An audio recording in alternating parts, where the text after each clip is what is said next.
Hello everyone, Neve here, and today I am doing a walkthrough of the Celestial Unicorn Tarot. Now, this is a deck that I got in a Witch's Moon subscription. You can see my unboxing of that in my Witch's Moon video from last month. I don't tend to get the Witch's Moon like every month. They let you skip up to like 3 months in advance, so I do that, and I usually forget to, or I kind of allow one through every once in a while because I do like to get the Witch's Moon box, just not every single month, you know? So this was one from last month, and I will also have another Witch's Moon this month because I forgot to skip this month, so there we go. So anyway, I pulled this out of that box, and if you watch that video, I'm kind of less than thrilled about it. And the reason is because, unicorns aren't really my thing. So, now I can't remember if this came with it or not, because it came in this box. Of course, I didn't even show this. It came in this box, very nice, nice ribbon, but like I don't need a giant box. I actually wish all decks just came in some sort of like small, either a tuck box or a magnetic closed box that opens all the way, that's fitted to the deck. You know, I don't like giant boxes. It's just not my thing, because I put things in bags. Now, I'm pretty sure this came with it in the Witch's Moon. Oh, and it also came with this little stand, which I almost forgot about because I had this off somewhere else. But and I think Llewellyn is starting to do this with their new decks that are coming out there, because I've seen this on multiple other people's unboxings with different decks by Llewellyn. So this must be a new thing that they're doing, putting in a stand. I don't know how much I like this stand. It's not great. Oh, I almost thought this was upside down, but it's the hangman. But yeah, I don't know. It doesn't stand in there well. I think it works a little bit better this way. I don't like it when they lean back too much. Oh, I don't know. So it's not the best stand. Yeah, I wish it was like a little bit, it stood up a little bit more like that, but instead it leans back. So it is what it is. But so yeah, it came with that. And the book for it is quite nice, actually. It's a very nice book, production wise. There are 3 chapters entering the unicorn realm. So the origin of unicorns, the different unicorn lineages, your guardian unicorn. Chapter 2 is entering the tarot realm. So structure of the deck, card representations. Chapter 3 is how to do a reading, your first unicorn tarot reading, and sealing the magic. So pretty basic stuff here. Interesting. Yeah, and then it goes into... Okay, so, I mean, the write-ups for each card are pretty good. Pretty good as in how much we're getting here. So they've got keywords, a unicorn message. Interesting. I have not really looked through this book. I've used it, so this is not in order, but I have used this, and it will be my nightly reader for this week. So I'll get some more use out of it this upcoming week. But I don't really go into the books too much, but I guess I'll get a better understanding after this week. So there's the unicorn message, a card meaning, which is about a paragraph or so here. I'm going to get this up close and see. There we go. Touch the screen there to adjust the coloring. So unicorn message, a card meaning, about a paragraph. Reverse meaning, which I wouldn't even really pay attention to because I don't do reversals. And then rise like a unicorn, step into your power. So what is this? All right, so just kind of some elaboration on how you might incorporate this card. That's interesting. Let me see if the minors are the same. So the minors, there's a smaller section we have here. So there's keywords, unicorn message, card meaning, and reverse meaning. And so, yeah, I mean, personally, I'm not a guidebook person. I kind of like, I don't need all the information, you know? So for me, I like to just go in and read my cards and have a a book to maybe reference certain things. Like, so if there's specifics to the artwork that maybe I want to understand a little bit why the author or the artist depicted it that way, having a short little like blurb like that in the book is all I really need.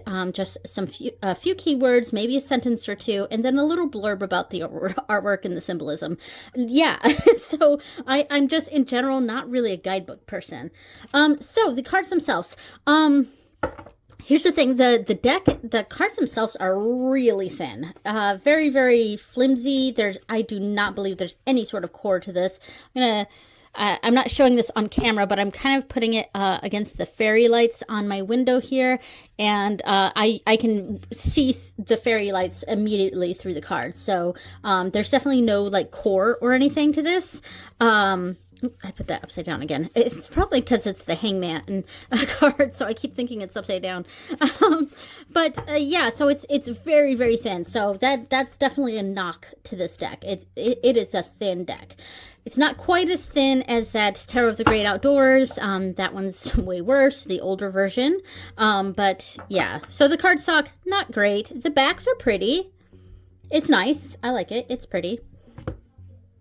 Okay, I don't know what I was saying because one of my kids came home from school and I had to deal with that. So I don't know where I was at. But anyway, the cardstock is not the best. So yeah. And like in general, I was not super pleased about this. Let me zoom this in. But like I don't want you guys to think that I don't like the deck because I've actually kind of come around to it. But my first feelings on it was just like, oh, a unicorn deck. Okay, I love this. This is a beautiful sun card, and I think all three of these cards I had in my last reading, but and maybe all four of these were in my last reading. So I wasn't thrilled about the theme. Unicorns are just not really my thing. I mean, I don't have anything against unicorns. They're not my thing, and the artwork is interesting. It's very strange. I think it's artwork that's done on the computer. Like, I don't think this is artwork that was done, not on the computer, not digitally. I think this is digitally done. Not AI. I don't think it's AI, but I think it's like digitally done. And it's, I don't know, I can just kind of tell that it is. Which, that's a style, and I don't know how I feel about it. And like, I'm not in love with the art style. It's a bit, I don't know. I don't know how to quite describe what it is about this art style that just feels a little off to me. But like, I really love the Wands suit. I think it's the fire. And there's something about the fire in this deck that I really like. And the water is pretty similar, but I especially like it with the fire. Yeah, and obviously it's very pretty. It's very kind of I wouldn't say little girl fantasy, but like in that sort of vein. Kind of like my Crystal Visions tarot deck, even though that's a completely different style. This just feels it has got a similar energy, I think, in my mind. But so there's a lot about I feel like I'm really shitting on this deck, and I'm not trying to. It is fine, and I didn't even say who the author was. It's Callista and Lisa Robertson are the authors, and illustrations by Eugene Smith. All right. It's certainly a style, and it's a style that I don't even want to say it's not my taste, because I don't hate it. It's just, I would not have bought this deck on my own. I think that's what I'm trying to say. This is not something that I would have bought on my own. Wow, this is beautiful. Like, I really love the fire for some reason in this deck.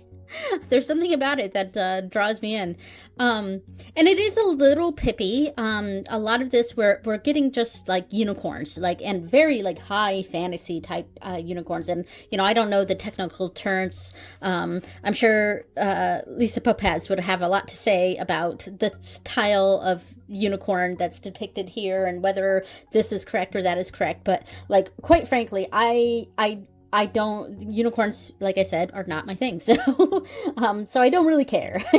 I'm just like, the horses themselves feel very, kind of like that. They're highly, oh gosh, what is it feels like a fantasy novel's cover art. Does that make sense? That's what it feels like to me. It feels like cover art for a fantasy novel. Anyway, yeah, but I don't know. There's something about that fire that I really, really like. Now, that all being said, I honestly, the first couple days I had this deck, I was pretty convinced I was going to somehow get rid of this deck. And I was just like, this is so not my jam. And I don't really like the cardstock too much. It's kind of thin. And, all the other negative things that I've kind of said, or kind of negative things. But there is a certain feeling that this deck evokes in me. Yeah. There's a vibe here that I think I really like. And I think some of what I really like about this deck is the bold colors. And I've said this in the past and in previous videos, but I am a big fan of bold colors. Let's see, Nine of Pentacles, nice. And I can kind of see the RWS meanings here and there. They make sense. I wouldn't call this a clone. It's not a clone.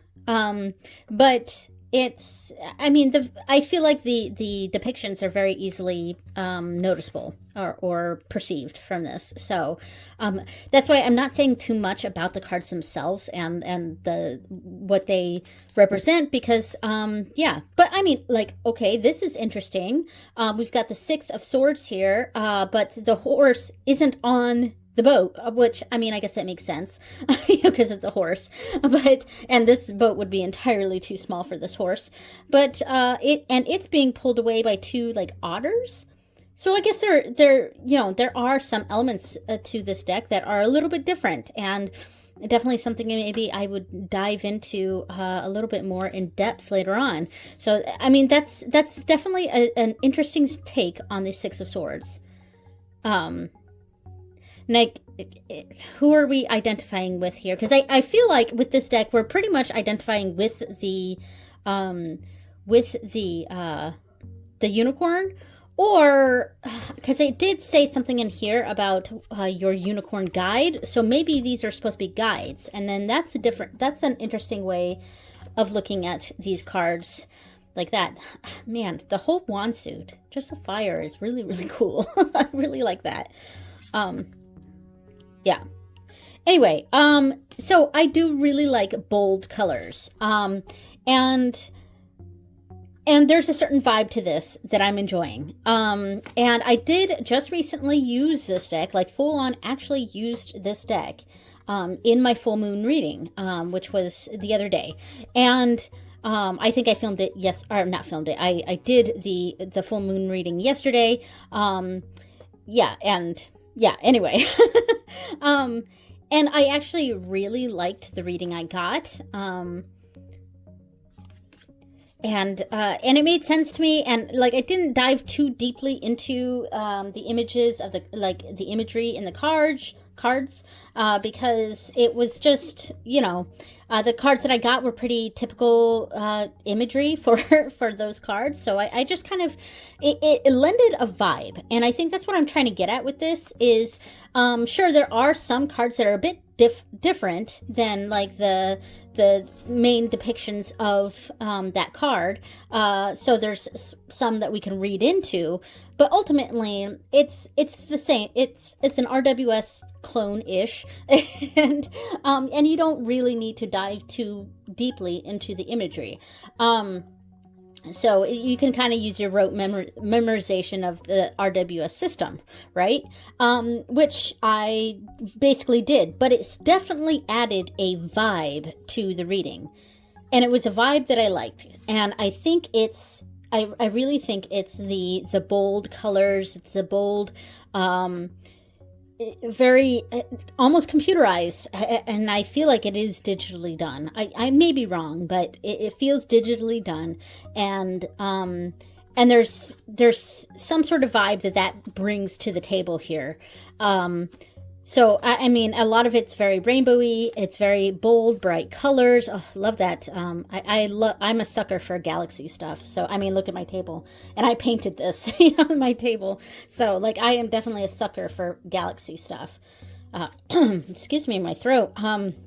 Yeah, there's a illness going around our house right now. So, I fear that I may be next. All right, just coughed a little bit to clear my throat. It's still kind of there, but we'll push through.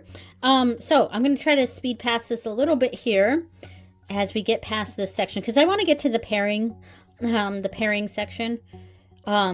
Yeah, and the blues are very, very bright and blue, and I do love that style of blue. This is a beautiful card, the Lovers. I love the planets in the background. I do like the celestial element of this deck. And I think that's what's kind of making me come around to this deck. Okay, I don't love this card.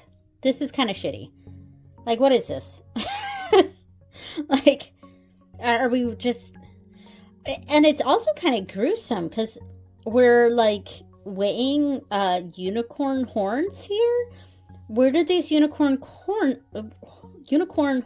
come from? And what happened to those horses? Are they still alive? Like, what's going on here? And then it's also in this cosmic world, like it's in space. So is this like an afterlife? Like, what's going on with this justice? And we're weighing these unicorn horns.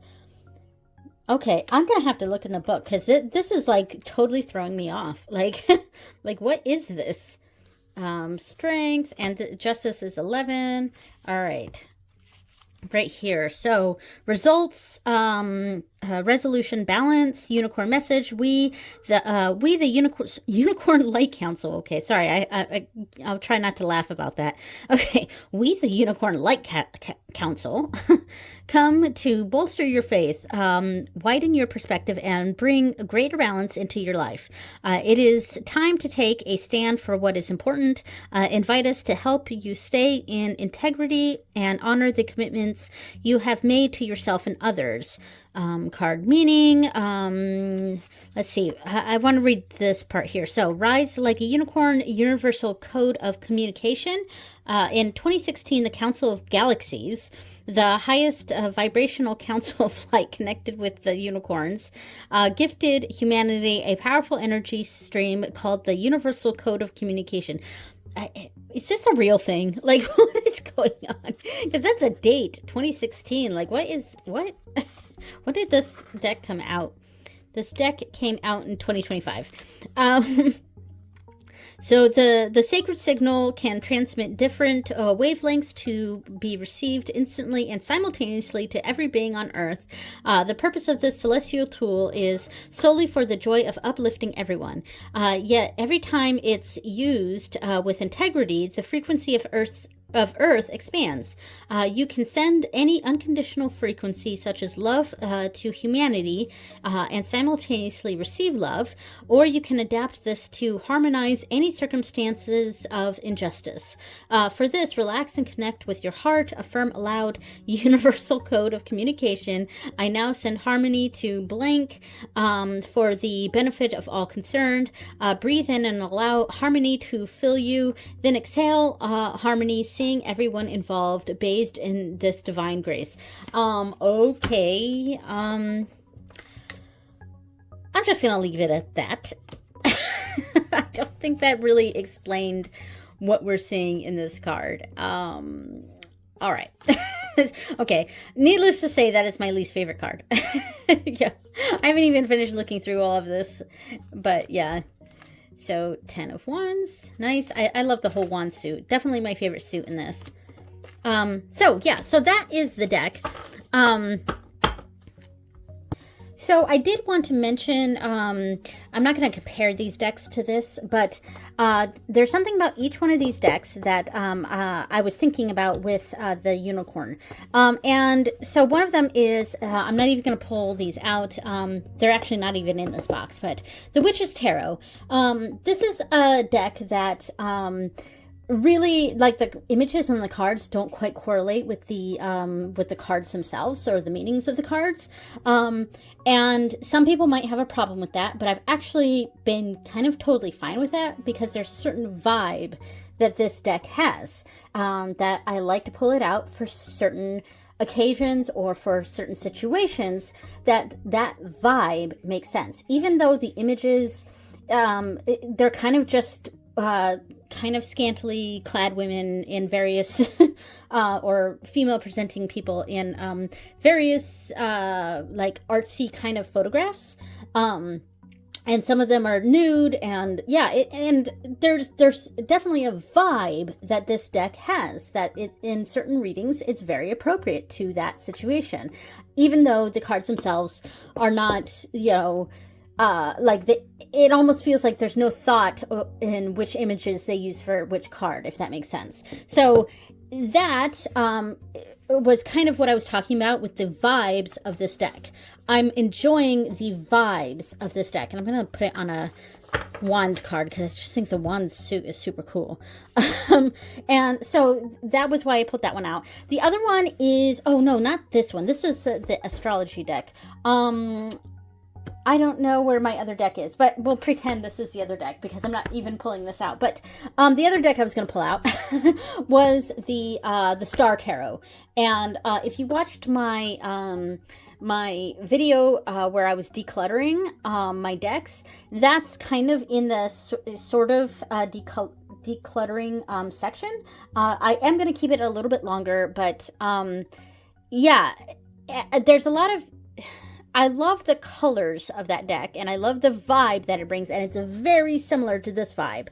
And I love the kind of the cerebral nature of it, and it's kind of esoteric and all of that, and the guidebook is apparently very good, but I haven't really gotten time to dive into that guidebook.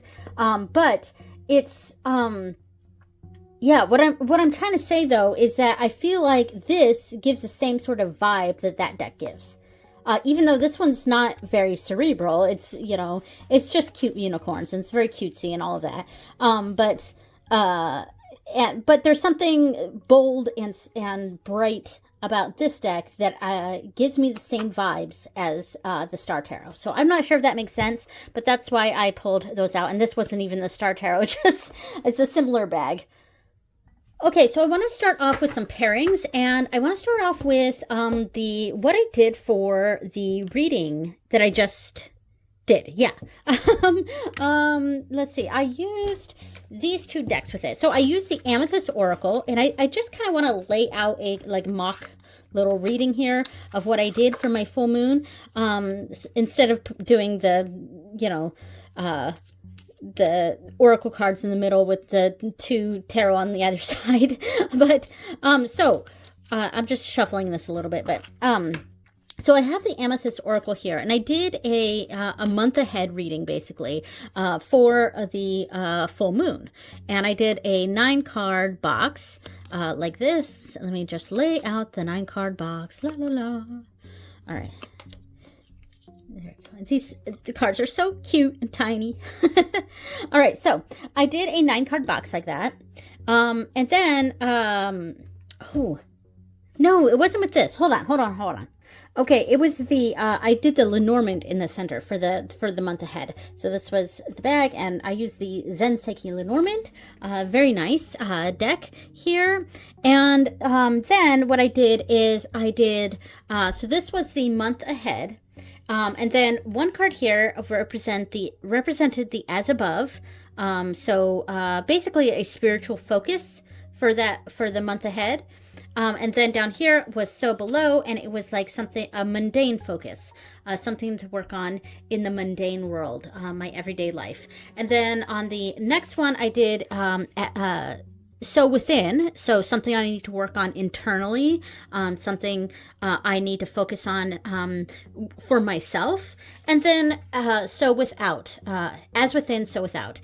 And so without is what I need to, it's more of an other people thing, what I need to pay attention to or focus on with other people, my external energies. So there we go. And then I used the Amethyst Oracle.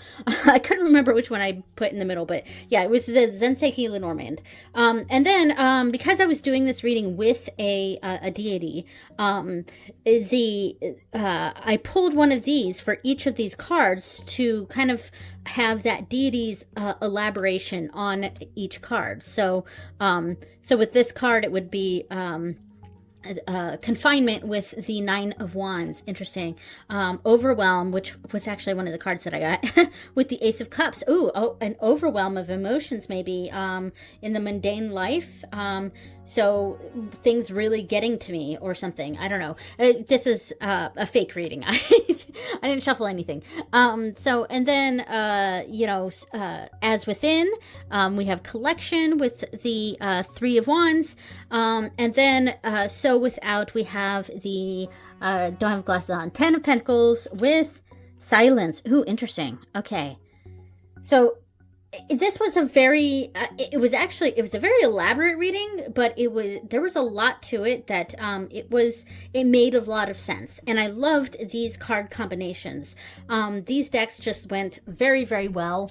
I mean, there's a lot of just really beautiful cards in this deck.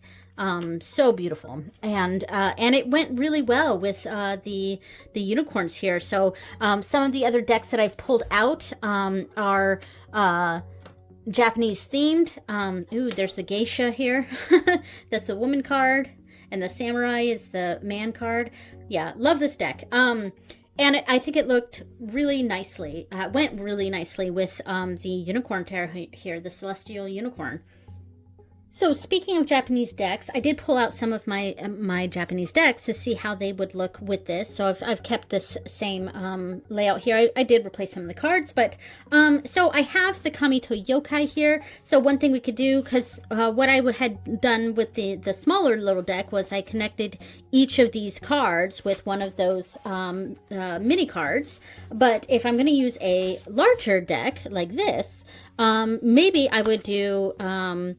I would put something here as what the and these are actual spirits and entities here. So maybe this I can look into the story of the Wakasu no Ningyo and see what that kami or yokai's energy is with these two cards, or like connecting the two cards together. And I'm a little bit out of frame here, but here, hopefully that's okay. But and then we have like this, and so that's a quite nice reading here, where this one would be connecting these two cards, and they both sides connect to the main core issue, the core of my question, which was in this case a month ahead, but it could be any sort of situation. It's like this is the answer to the question at hand or the situation that's going on, because it's a Lenormand reading, so it's very specific. And then we have the as above, so below, as within, so without, and two like deity energies. So, I mean, this works pretty nicely. I'm just going to do a few more here, just to kind of get the feel of the energy here and see how I like it. And I think this works. I think this works really, really well. Yeah, I almost sort of feel like a dragon deck done in the same style maybe would have been a little bit better, but then it probably would have been very European. And these are kind of European unicorns. I'm not sure that there are... Eastern unicorns or not. Like I said, I'm not really a unicorn person, so but yeah, I do like this energy together. I think it makes sense. So that is the Kamito Yokai, and I'll set that to the side here, and I can pull out a couple of the other Japanese decks that I have. I have the Shinwa Oracle. Let me actually reduce some of this now so I can bring them in.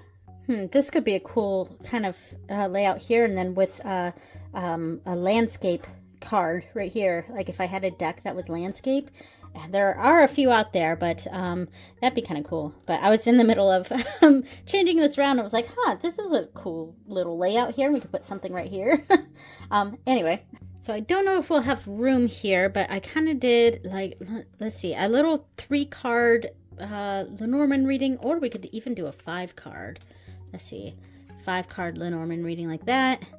And then maybe a, 2 cards down below, an obstacle and advice, and like up at top we can have this sort of energy. I don't know. I think maybe that's too far. So maybe let's do the 5-card reading here, right like this.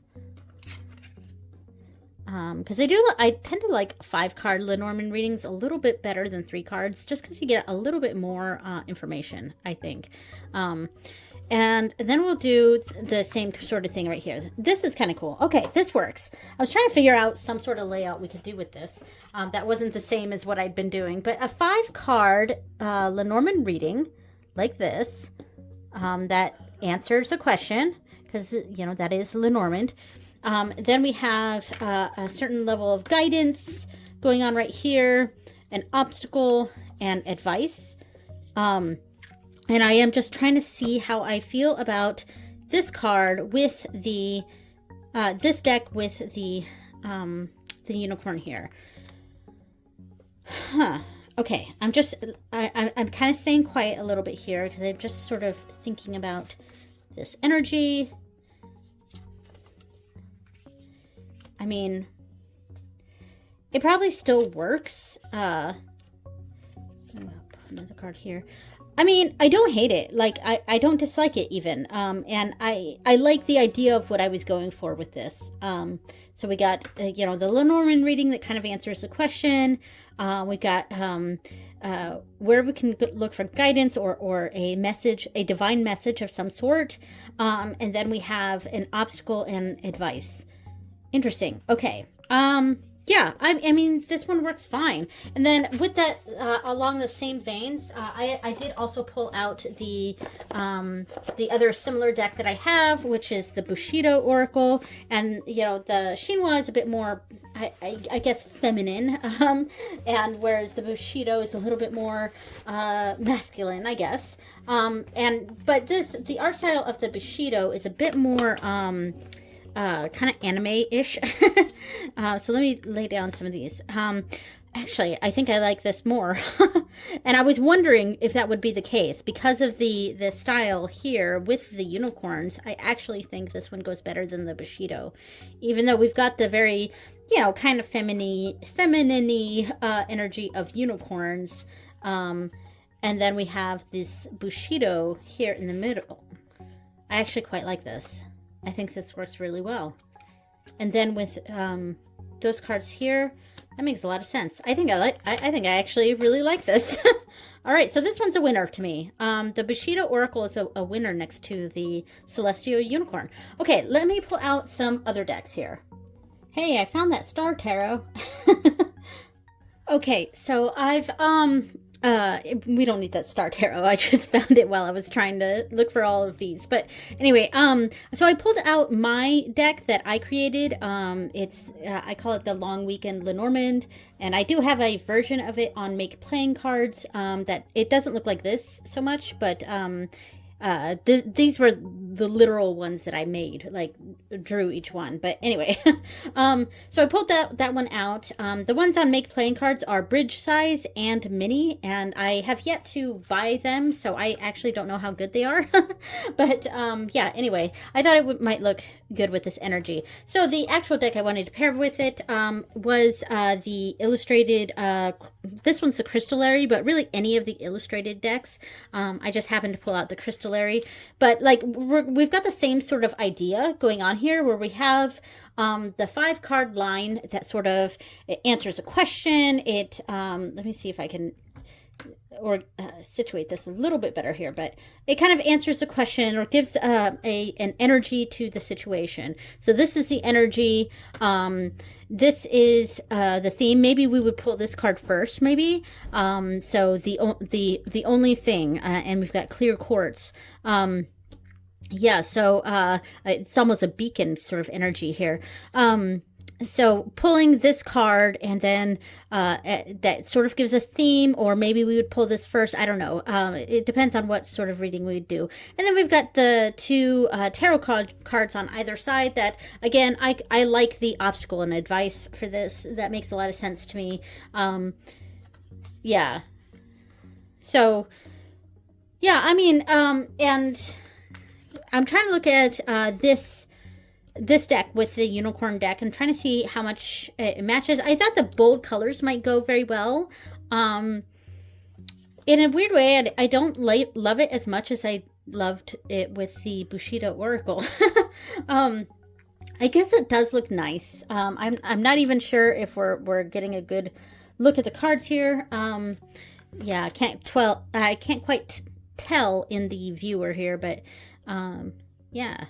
So, I mean, I'm trying to look at the energies too. So, Lesson in Blood, we have Almudite Garnet. And then we have Four of Pentacles and Six of Swords. So, Four of Pentacles is keeping everything together. And then the Six of Swords is definitely a letting go. Though, like, I find this card very interesting. The depiction of the Six of Swords, very interesting. Because it's kind of, it's literally a letting go. It's not a running away. It's sort of a letting go. Because sometimes the Six of Swords does feel very much like a running away. So, yeah, I don't know. I don't know how I feel about this. I thought I was going to like it more than I did. So, yeah, I don't know. I'm kind of, I'm not too thrilled with how this one turned out. I thought it was going to be better. And then I do also have the, this deck here, the This Might Help Oracle, just because I feel like this deck honestly goes with everything. I mean, we could put something like that here. Maybe not the same sort of reading, but I mean, it's okay. It looks nice. You know, I'm not surprised by this one. Tends to go well with these kinds of decks. So yeah, that one's fine. There's not a lot to really say about that one. So I also want to give the Ganesha deck a little bit of a try here and see how I like this energy, because the full moon reading I did it was with a Hindu deity. So, and I quite like that reading. So maybe these energies will go together a little bit better here. So we got concentration. With the King of Pentacles and the Eight of Pentacles. Oh, that's a good reading here. That fit quite well, actually. And I do like the way it looks. So we'll switch to the next ones here. Yeah, I do like this. I think there's something about this bold energy, the bold colors, that I think goes very well with the Indian or Hindu sort of imagery here. So I do think this one works quite well. Yeah, I think this goes quite well. The colors are very nice together. There's not a lot to say. I think these just go well together, you know? I like this. It's funny that I feel like this deck seemed to go pretty well with the more Eastern cards, you know, because we've got, you know, the Japanese cards, and then, you know, we're going a little bit west here with India here, but we're still in Asia. The Asian cards, the Asian decks, I don't know, there's an energy with the Celestial Unicorn that for some reason, for me anyways, is kind of working with this energy. Yeah, I actually quite like this. Okay, so fulfillment between the Three of Wands and the Knight of Swords. Interesting. So yeah, I'm pretty happy with this. I think this was I think this is a winner. So there we go. So I brought out two tarot decks to also give this a little bit of a try too, and see how this might work. Now I may be going way off the mark here, but I wanted to try to contrast a little bit. Here we have bold colors, and these maybe aren't the best cards to reflect the bold colors, but you know, this deck has very bold colors. And I have another deck here that does not have bold colors, and this is the Shadowscapes Tarot. So the art in this is very muted. Here we go, Shadowscapes. But it does have that fantasy element. And I mean, I could have also pulled out my Crystal Visions when I was talking about the kind of little girl fantasy that this deck sort of has. Actually, I feel like this is a bit more like romance novel fantasy. Yeah, it's kind of a romantasy. That's what this gives me. Because, yeah, I'm not going to pull out the Crystal Visions because I feel like it's not quite the energy. But, all right, so let me see if I can move this up. All right, so we'll do, are we in frame here? I don't know. I've zoomed out a little bit, but I'm doing the best I can here. All right, so here we have 3 cards that represent the energy. Then we have the obstacle and the advice. Now, how do I feel about this imagery? I'm gonna move this to the side and let's see. We have the energy of the day or the week or whatever the situation, the energy of the situation, and then the obstacle and the advice. Okay, I'm kind of just sort of, and then, you know, the nice thing about doing tarot with tarot is you might get the same cards. So, I mean, that can be, and I do like that with a tarot. So I kind of like this. This is not as odd as I was thinking it was going to be.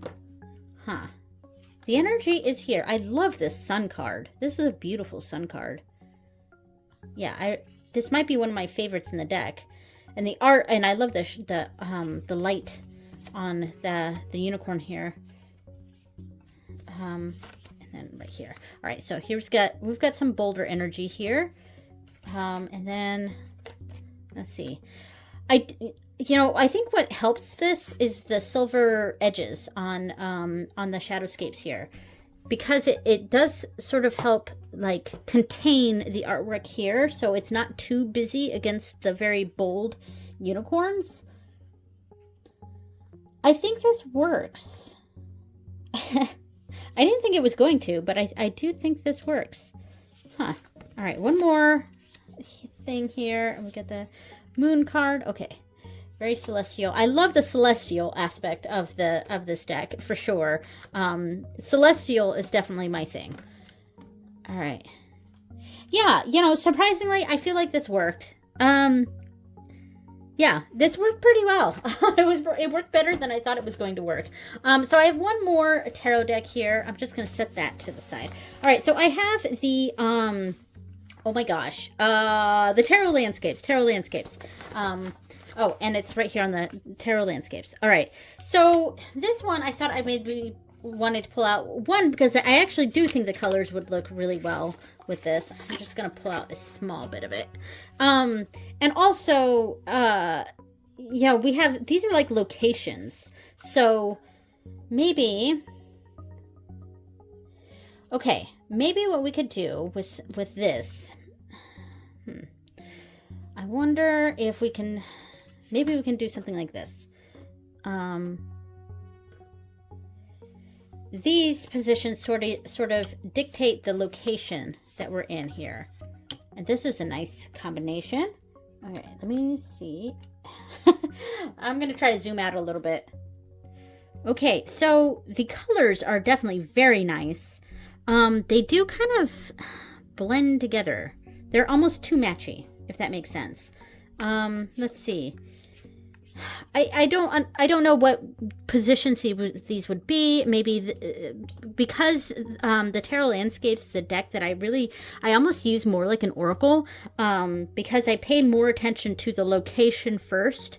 Like it's a very much a you know, it's a deck that I kind of use meditatively, where I'm stepping into each of these worlds, each of these cards, and I'm paying more attention to the location first, and then I'm paying attention to the card.